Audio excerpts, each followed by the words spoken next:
Welcome to another episode of Scorebook Stories. I'm Alec. Hopefully, you're having a wonderful day today. We have a lot to discuss. Most of it is just fun speculation stuff, kind of a relaxed episode today. We are officially halfway through the season. Halfway through. We are at All-Star Weekend, and it kicked off yesterday with the Futures game. National League Futures took the win over the American League Futures thanks to a 3-run home run by Jose DePaula. The American League took a 2-0 lead through the first 3 innings thanks to smart base running from George Lombard Jr. and Max Clark. Lombard Jr. ended the day 1 for 2 with a stolen base and a run scored, and Clark was 1 for 1 with a stolen base and a walk. Played really well. I really liked watching these guys out there playing ball. However, in the bottom of the 4th inning, Jose DePaula sent a rocket over the wall at 108 miles an hour to give the National League a lead. And Owen Casey followed it up with an RBI double, extending the lead to 4-2, which would last through the rest of the 7-inning ball game. Some of the other players that I was really impressed with were Durangelo Zagenti. I think I said that wrong. Durangelo has a tough last name to say, but he is a switch pitcher. He throws with his right and left hand. He is unbelievable. He is really good. I believe he's in the Mariners organization in High A right now. He had pretty good movement, very good stuff as a left-handed pitcher, particularly his slider. However, he is pure power from the right side. He's touching mid to high 90s with his fastball as a righty. He looks really dominant. And I think if the organization really wants to have him focus on pitching one way over the other, righty is going to be the way to do it. Also, Gage jump was unbelievable. He only threw to 2 batters, striking out 1 in the bottom of the 7th on 4 pitches. He only threw 4 pitches in the Futures game, got 2 outs, 4 pitches, 3-pitch strikeout, 1 pitch ball in play, ground out, I think it was. And then they pulled him because they had one more guy in the bullpen that they wanted to get in before the end of the game. But Gage Jump looks great. He's got unbelievable stuff. He's throwing the ball really hard, but there's a lot of great ball players in that Futures game that if you can go back and watch the whole thing or watch the condensed game, I really recommend it. It was a good game to watch, and it was a lot of fun to see the future of the MLB take in the field. Obviously, you saw a lot of guys that still have a lot of growing to do when it comes to their MLB readiness. They're still really young. I think this year was a really good amount of high A, and double A guys, as opposed to having some triple A guys in there. But I really enjoyed the game, thought it was a lot of fun. It was really exciting to watch. But some guys that are probably going to be in the Futures game will be drafted tonight. Tonight starts round 1 through 3 of the MLB draft. It kicks off at 6:30. I forget which time exactly today. And then the rest of the draft is going to be on Monday, tomorrow, starting at 11:30 a.m. The Nationals have the first pick in the draft, and I think this is the easiest choice ever for them. They're going to take Cade Anderson from LSU. He led NCAA D1 in strikeouts with 180 through 119 innings, finished 3rd in wins with 12. He is a lefty that is probably going to be able to boost the Nationals rotation right away. Right away. I really think he's going to be able to do so as like next year. I'm very confident in that. He's a strong lefty, very good pitcher, and I'm excited to see what he ends up doing in the majors. And I think the Nationals are not going to miss on him. And I think the Angels, who have the second choice, are in a can't miss spot. I think it just depends on how long they want to wait for a player to be MLB ready. I think they need somebody a little more MLB ready than not. So I could see them taking another college arm like Jamie Arnold from Florida State or Liam Doyle from Tennessee. I could see them being Angels after tonight. Both are lefty pitchers who are throwing mid to high 90s, touching 100. They're great ball players, and they definitely would boost the Angels' starting rotation easily. I really think they would be a great fit for that Angels rotation. Once we get into pick 3 with the Seattle Mariners, I think that they are in a spot where they can afford to take a high school guy or some other guy with high upside that is a little more of a long-term project. Most Mariners top prospects right now in the system are younger than 20 years old, and they are all playing in the infield. So I think they're going to go with a pitcher here, and the highest high school pitcher, according to MLB Pipeline, is Seth Hernandez from Corona High School. Typically sits in the mid 90s, touching 97 to 98 miles an hour. And his best secondary pitch is a changeup, missing bats with a ton of good action, and it plays really well off of his fastball as well. He also throws a true 12-6 spike curveball with hard, tight, and late action to it. So I think Seth Hernandez is going to be a good fit for the Mariners at pick number 3. When it comes to the Rockies at 4th, they need absolutely everything, but I also think they need a player who has potential to be the face of this franchise for years to come.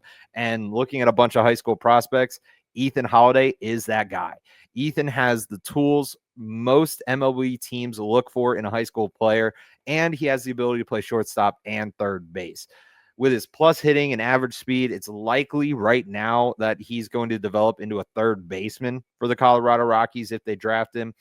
But he's 18 years old, so I can't really predict how he's going to develop, how he's going to mature over the next couple of years until he makes his MLB debut. It's really hard to figure out. If he manages to increase his speed, increase his base running ability, I would not be shocked at all if Ethan Holiday stays at the shortstop position. He has decent range. I think he's very good, and he hits the ball really, really well. So I wouldn't be shocked if he's able to figure out a way to stay at shortstop, but being a third baseman in the MLB is not a bad thing. He's very capable of playing the hot corner. So shortstop, third base, Ethan Holiday to the Rockies at pick number 4, I think is a really good fit for Colorado. And at 5th, I'm not going to go through the entire first round, but this is the last pick I want to get to, and that is the Cardinals at 5. I think this is going to be an infielder, and I think this pick is going to be very telling of their mindset going into the trade deadline as well. I think if they pick Eli Willits out of Fort Cobb Broxton High School, the Cardinals are going to end up being buyers at the deadline. But if they end up drafting Avia Arquette out of Oregon State, they're probably going to look to sell. Willits is a solid infielder with a very good arm and a plus bat for an 18-year-old, but he's definitely going to need time to develop into a more well-rounded infielder if he wants to make it to the MLB as a shortstop. But at 6'5", Arquette is going to be a plus hitter in the MLB very soon, in my opinion. He is unreal, and I think his swing and his approach at the plate is probably going to produce 20 to 30 home runs in the MLB. He is a great shortstop, very solid, very sound in his play.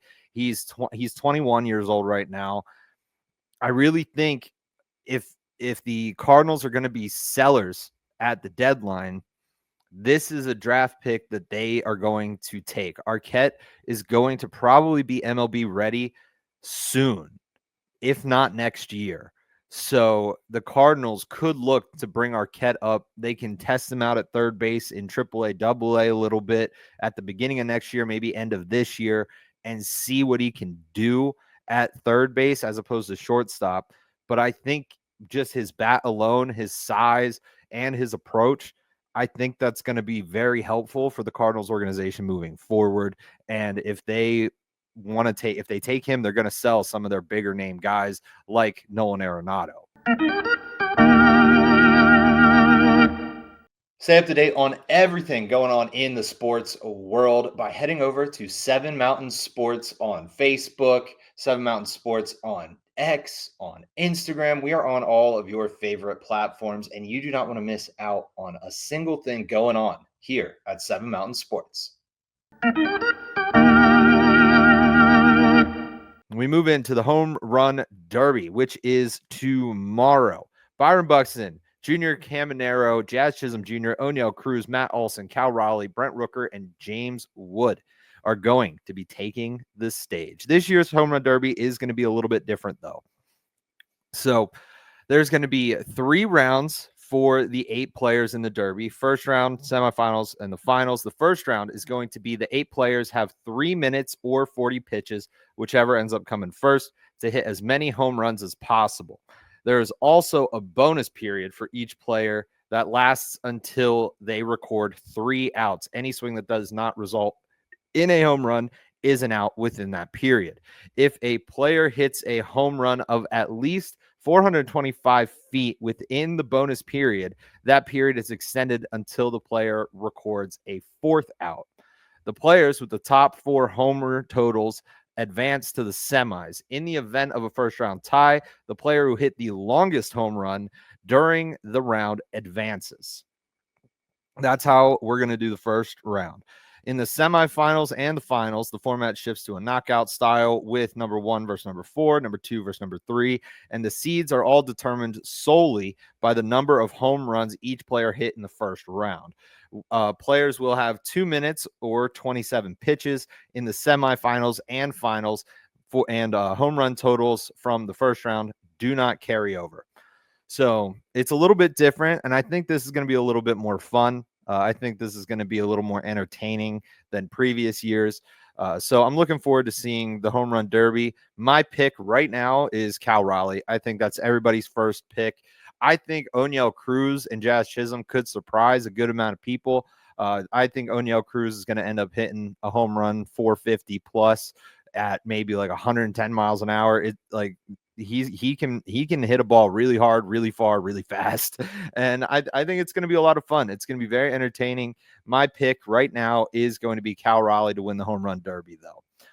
Then we move into the All-Star game. Paul Skeens is getting the start for the National League, and Tarek Skubal is going to be on the bump for the American League. This matchup is a matchup I wanted in the regular season earlier this year. I didn't get it. However, we're going to get a little taste of it in the All-Star game. I'm looking forward to it.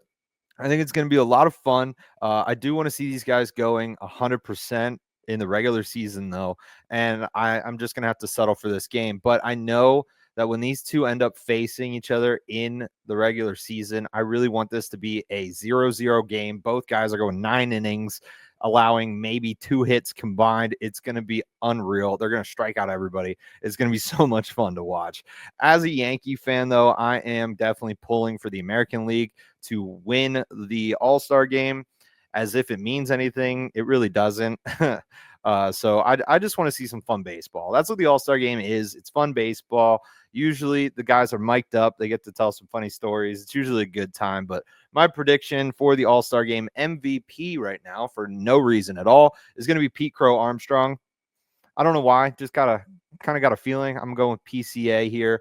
Not sure how often starters actually do end up winning the MVP, but I'm going with PCA mainly because I think he's going to do something unreal and make some impossible play out there in the outfield that we've never seen before, as he seems to do every single time he steps foot onto a baseball field. So that's my predictions for the All-Star game. 7MM Sports is your hub for all things Seven Mountains Media Sports. You can watch the latest of Sports Talk with Steve Jones episodes. You can find what station you can listen to your favorite Penn State sports team on, and you can even get live social media updates all the time. All of these things are available along with every single show produced by Seven Mountains Sports over at 7mmsports.com. As I am recording right now, there are a couple games going on, the final games here before the All-Star game and the All-Star break. We have the standings. Every team is probably going to have one more win or one more loss as of now. But as of conclusion of all the games yesterday, the American League East has Blue Jays at number 1 at 55 and 40. The Yankees in second at 53 and 42. Red Sox in third at 52 and 45. The Rays at 50 and 46. The Orioles at 43 and 51. In the Central, the Tigers have a lead at 59 and 37. The Twins are in second at 47 and 48. Royals 46 and 50. Guardians 45 and 49. White Sox at 32 and 64. Out in the West, the Astros have a lead 56 and 39. Mariners at 50 and 45. The Angels at 47 and 48. The Rangers at 47 and 49. And the A's at 40 and 57. In the National League, the Mets are leading in the East at 55 and 41. Phillies at 54 and 41. Marlins at 43 and 51. The Braves at 42 and 52. And the Nationals rounded out at 38 and 57. In the Central, the Cubs are on top at 56 and 49. The Brewers at 55 and 40. The Cardinals at 50 and 46.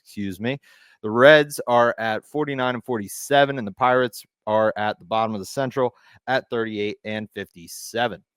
The Dodgers are leading the West still at 57 and 39. The Padres are 52 and 43. The Giants are 52 and 44. The Diamondbacks are 46 and 50. And the poor Rockies are 22 and 73. Oh, man, those Rockies. The stat leaders through the first half, Aaron Judge leads the way in batting average at 358. Jacob Wilson at 334. Jonathan Aranda 327. Jeremy Pena at 322. Jake Myers at 308.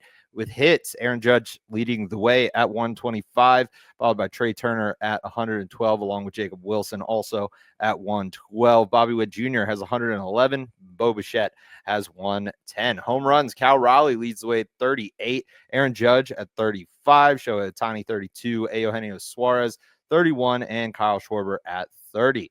Pitching wise, Paul Skeens leads ERA at a 2.01. Hunter Brown has a 2.21. Garrett Crochet with a 2.23, along with Tarek Skubal. And Jacob deGrom is in fifth with a 2.32. Strikeouts, Garrett Crochet has the lead with 160. Zach Wheeler, 154. Tarek Skubal, 153. Logan Webb has 139. And Mackenzie Gore has 138. In saves, Robert Suarez is in the lead with 28. Josh Hader and Carlos Estevez have 25. Jeff Hoffman has 22. And Trevor McGill and Andres Munoz both have 21.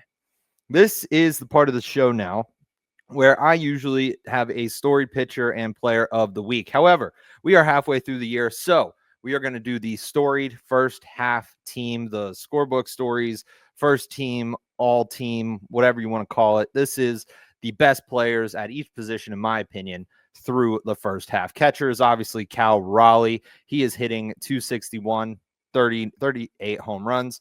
He's a stud right now. Best catcher in the MLB this season so far. Jonathan Aranda lands at first base, 90 games played, 327 batting average. Nico Horner is my second baseman. He's hitting 286, He has 39 RBIs through 91 games. He's playing really well. I really like the way Nico Horner plays. Manny Machado is my third baseman, batting 289, 105 hits. 56 RBIs. He's playing really well. Jacob Wilson is the obvious choice here for shortstop on the all-storied first half team. He's batting 337, 112 hits. He's doing really well. Fortunately, had a little bit of an injury going into the All-Star break here, but he's still a stud. Aaron Judge, no shocker there. He is the first outfielder on this list. He's leading in a good amount of offensive statistics. Steven Kwan, I'm putting as my second outfielder. He's hitting 287, 103 hits, 6 home runs, 31 RBIs through 91 games played. But his defensive ability is just next level. Absolutely love what Steven Kwan does in the field, which is why I'm putting him on there, along with Pete Crow Armstrong. Not necessarily the most unbelievable hitter you've ever seen, but Pete Crow Armstrong is hot. He is hitting the ball really well. 98 hits, 25 home runs. He's hitting 266, but his defensive ability is next level. DH obviously is Shohei Ohtani with 32 home runs. He's hitting 281. Pitching, my starter is Paul Skeens. He doesn't have the best record, but he has a 2.01 ERA. He should have at least 10 wins by now, but that offense in Pittsburgh does nothing for him. 20 game start, 1 complete game, 121 innings pitched, 469 total batters faced, 82 hits, 27 earned runs, 6 home runs allowed, 30 walks, and 131 Ks. That's great. That's a great first half. That is really, really good. Paul Skeens is my all first half team. starting pitcher. And relievers, I'm going with Randy Rodriguez. He has a 0.89 ERA in 40 games, 40.2 innings pitched, 1 save, 13 holds, 153 total batters faced. He's allowed 25 hits, 4 earned runs. He's only had 8 walks, and he's struck out 54 batters. Unbelievable. All of these guys have had an unreal first half, and I really hope that they can keep this momentum going and keep performing really well and successful all through the rest of the second half and into the playoffs. I hope to see a good amount of these guys into the playoffs. Unfortunately, we're probably not going to see Jacob Wilson in the playoffs, but a good amount of these other guys have a really good chance. Well, except for Paul Skeens, of course, unless he gets traded, which I doubt he's going to. Either way, congratulations to all these players on unbelievable first halves. Hopefully you all enjoyed the Home Run Derby, the All-Star Game. Hopefully you catch a little bit of the MLB draft. Hopefully your favorite team drafts some really good ball players that you can get yourself excited about. Enjoy this wonderful week off of baseball. Not a whole lot's going on other than the Home Run Derby and All-Star Game coming up here over the next couple days, but it's still going to be a great time. So enjoy as much baseball as you can possibly watch all week long.